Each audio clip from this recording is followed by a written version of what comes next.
homemade. Homemade na... Ano to? Tawag dito. Ang tawag dito luto na to? Be. Homemade na... Tawag ba nito? Hindi naman to bulalo eh. Bulalo na lang daw, bulalo.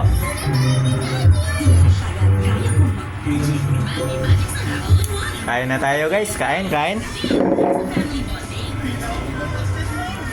Lang tayo sa homemade para masarap.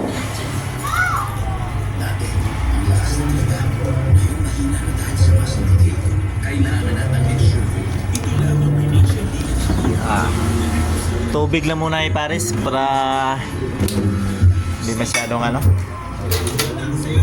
Wala pang sahod eh, kaya wala pang bili ng soft drinks. Tubig lang muna.